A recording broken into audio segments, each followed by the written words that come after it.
ಬೆಂಗಳೂರು ಲೋಕಸಭಾ ಅಖಾಡ high voltage ಆಗಿ ಪರಿಣಮಿಸಿರುವಂತದ್ದು. ಹೀಗಾಗಿ ಇಂದು ಚನ್ನಪಟ್ಟಣಕ್ಕೆ ಕೇಂದ್ರ ಗೃಹ ಸಚಿವ ಅಮಿತ್ ಶಾ ಅವರು ಕೂಡ ಆಗಮಿಸಿ ಬೃಹತ್ ರೋಡ್ ಶೋ ಕೂಡ ಮಾಡಲಿದ್ದಾರೆ. ಸದ್ಯ ನಾನೀಗ ಏನು ಅಮಿತ್ ಶಾ ಅವರು ರೋಡ್ ಶೋ ಮಾಡುವಂತ ವಾಹನವನ್ನ ನಿಮ್ಗೆ ತೋರಿಸ್ತಾ ಹೋಗ್ತೀನಿ. ಸದ್ಯ ಈ ಒಂದು ಬಸ್ ಏನಿದೆ, ಈ ಒಂದು ಬಸ್ ಸದ್ಯ ಎಲ್ಲಾ ರೀತಿಯ ಭದ್ರತೆಯಿಂದ ಕೂಡ ಕೂಡಿರ್ತಕ್ಕಂಥದ್ದು. ಪ್ರಮುಖವಾಗಿ ಏನು ಈ ಒಂದು ಬಸ್ ನಲ್ಲಿ ಸಿಸಿ ಕ್ಯಾಮೆರಾದಿಂದ ಹಿಡಿದು ಎಸಿ ವರೆಗೂ ಕೂಡ ಇರುವಂತದ್ದು. ಪ್ರಮುಖವಾಗಿ ಯಾವುದೇ ರೀತಿಯ ಅಹಿತಕರ ಘಟನೆಗಳು ಕೂಡ ನಡೆದಂತ ಸಂದರ್ಭದಲ್ಲಿ ಯಾವುದೇ ತರದ ಅಹಿತಕರ ಘಟನೆಗಳು ಕೂಡ ನಡೆಯಬಾರದು ಅನ್ನೋ ದೃಷ್ಟಿಯಿಂದ ಸದ್ಯ ಸಿಸಿ ಕ್ಯಾಮೆರಾವನ್ನು ಕೂಡ ಅಳವಡಿಸಿರ್ತಕ್ಕಂಥದ್ದು. ಪ್ರಮುಖವಾಗಿ ಏನು ಈ ಒಂದು ಬಸ್ ನಲ್ಲಿ ಎಲ್ಲಾ ರೀತಿಯ ಸೌಲಭ್ಯಗಳು ಕೂಡ ಇರುವಂತದ್ದು. ಪ್ರಮುಖವಾಗಿ ಮತ್ತೊಮ್ಮೆ ಮೋದಿ ಸರ್ಕಾರ ಅನ್ನೋ ಒಂದು ಟ್ಯಾಗ್ ನೊಂದಿಗೆ ಸದ್ಯ ಈಗ ಎಲ್ಲಾ ರೀತಿಯ ಏನು ಸ್ಟಿಕರಿಂಗ್ ಕೂಡ ಆಗಿರ್ತಕ್ಕಂಥದ್ದು. ಅದಲ್ಲದೆ ಈ ಬಾರಿ 400ಕ್ಕೂ ಹೆಚ್ಚು ಸೀಟ್ಗಳು ಮೀರಿ ಈ ಒಂದು ಎನ್ಡಿಎ ಮೈತ್ರಿಕೂಟದಲ್ಲಿ ಬರಬೇಕು ಅನ್ನೋ ನಿಟ್ಟಿನಲ್ಲಿ ಸದ್ಯ ಈಗಾಗಲೇ ಸ್ಟಿಕರಿಂಗ್ ಅನ್ನ ಮಾಡಿಸಿರ್ತಕ್ಕಂಥದ್ದು. ಪ್ರಮುಖವಾಗಿ ದೃಶ್ಯಾವಳಿಗಳಲ್ಲೂ ಕೂಡ ನೀವು ಗಮನಿಸಬಹುದು.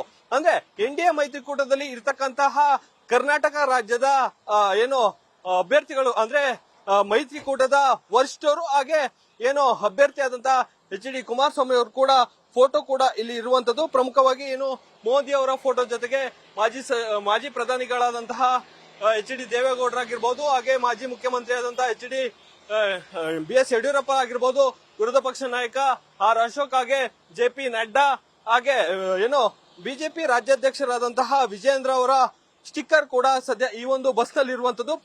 ಪ್ರಮುಖವಾಗಿ ಏನು ಈ ಒಂದು ಬಸ್ ಅನ್ನ ಏನ್ ನೋಡ್ತಿದ್ದೀರಿ, ಸದ್ಯ ಈ ಒಂದು ಬಸ್ ನಲ್ಲೇ ಇಂದು ಕೇಂದ್ರ ಗೃಹ ಸಚಿವ ಅಮಿತ್ ಶಾ ಅವರು ಕೂಡ ಏನು ಬೃಹತ್ ರ್ಯಾಲಿಯನ್ನ ಕೂಡ ಮಾಡಲಿದ್ದಾರೆ. ಹೀಗಾಗಿ ಎಲ್ಲಾ ರೀತಿಯ ಸಕಲ ಸಿದ್ಧತೆಗಳನ್ನು ಕೂಡ ಮಾಡ್ಕೊಂಡಿರ್ತಕ್ಕಂಥದ್ದು. ಪ್ರಮುಖವಾಗಿ ಏನು 1 ಗಂಟೆಗೂ ಹೆಚ್ಚು ಕಾಲ ಈ ಒಂದು ಬಸ್ ನಲ್ಲಿ ರೋಡ್ ಶೋಗಳಲ್ಲಿ ಅಮಿತ್ ಶಾ ಅವರು ಕೂಡ ಭಾಗಿಯಾಗ್ತಾರೆ. ಇವರ ಜೊತೆ ಏನು ವಿಜೇಂದ್ರ ಆಗಿರ್ಬೋದು, ಹಾಗೆ ಎಚ್.ಡಿ. ಕುಮಾರಸ್ವಾಮಿ ಆಗಿರ್ಬೋದು, ನಿಖಿಲ್ ಕುಮಾರಸ್ವಾಮಿ ಆಗಿರ್ಬೋದು, ಹೀಗೆ ನಾನಾ ನಾಯಕರು ಕೂಡ ಭಾಗಿಯಾಗಲಿದ್ದಾರೆ. ಇದ್ರ ಜೊತೆಗೆ ಏನು ಈ ಒಂದು ರೋಡ್ ಶೋನ ಮಾಡ್ಲಿಕ್ಕೂ ಮೊದಲು ಅಂದ್ರೆ ಇದರಲ್ಲಿ ವಿಶ್ರಾಂತಿ ಪಡೆಯುವಂತ ಎಲ್ಲ ಸಕಲ ಸಿದ್ಧತೆಗಳು ಅಂದ್ರೆ ಸೌಲಭ್ಯ ಕೂಡ ಇರುವಂತದ್ದು. ಪ್ರಮುಖವಾಗಿ ಏನೊಂದು ಈ ಒಂದು ಬಸ್ ನಲ್ಲಿ ಎಸಿ ಒಂದಿಗೆ ವಿಶ್ರಾಂತಿ ಗೃಹ ಅಂದ್ರೆ ವಿಶ್ರಾಂತಿಯ ರೂಮ್ಗಳು ಕೂಡ ಇರುವಂತದ್ದು. ಪ್ರಮುಖವಾಗಿ ಇಲ್ಲಿ ಏನು 7 ಸೀಟ್ಗಳು ಕೂಡ ಇರುವಂತದ್ದು. ಹೀಗಾಗಿ ಇಲ್ಲಿ ಅಂದ್ರೆ ಕೇಂದ್ರ ಸಚಿವ ಗೃಹ ಸಚಿವರಾದವರು ಇಲ್ಲಿ ರೆಸ್ಟ್ ಅನ್ನ ಮಾಡುವಂತದ್ದಾಗಿರ್ಬೋದು ಅಥವಾ ಸ್ನಾಕ್ಸ್ ಅನ್ನ ಸ್ವೀಕಾರ ಮಾಡುವಂತದ್ದಾಗಿರ್ಬೋದು, ಎಲ್ಲಾ ರೀತಿಯ ಸಕಲ ಸಿದ್ಧತೆಗಳು ಕೂಡ ಈ ಒಂದು ಬಸ್ ನಲ್ಲಿ ಇರುವಂತದ್ದು. ಹೀಗಾಗಿ ಏನು ಇಂದು ರೋಡ್ ಶೋ ನಲ್ಲಿ ಅಮಿತ್ ಶಾ ಅವರು ಭಾಗಿಯಾಗಲಿದ್ದಾರೆ.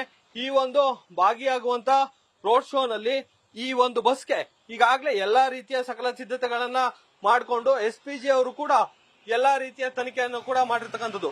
ಒಟ್ಟಾರೆಯಾಗಿ ಹೇಳೋದಾದ್ರೆ ಏನು ಪ್ರಮುಖವಾಗಿ ಈ ಒಂದು ಅಂದ್ರೆ ಬೆಂಗಳೂರು ಗ್ರಾಮಾಂತರ ಎನ್ಡಿಎ ಮೈತ್ರಿಕೂಟದ ಅಭ್ಯರ್ಥಿ ಡಾಕ್ಟರ್ ಸಿ.ಎನ್. ಮಂಜುನಾಥ್ ಅವರ ಪರ ಈಗಾಗಲೇ ಎಲ್ಲಾ ರೀತಿಯ ಪ್ರಚಾರವನ್ನ ಮಾಡ್ಲಿಕ್ಕೆ ಆಗ್ಲೇ ಗೆಲ್ಲಿಸಲಿಕ್ಕೂ ಕೂಡ ಈಗಾಗಲೇ ಎನ್ಡಿಎ ಮೈತ್ರಿಕೂಟದ ಅಭ್ಯರ್ಥಿಗಳು ಸಿದ್ಧತೆಯನ್ನ ನಡೆಸಿರ್ತಕ್ಕಂಥದ್ದು. ಕ್ಯಾಮರಾಮನ್ ನರ್ಷಿದ್ ಜೊತೆ Mohan, news first, Ramanagara. News first ನಿರ್ಭೀತಿಯಿಂದ ನಿಮ್ಮ ಪರವಾಗಿ.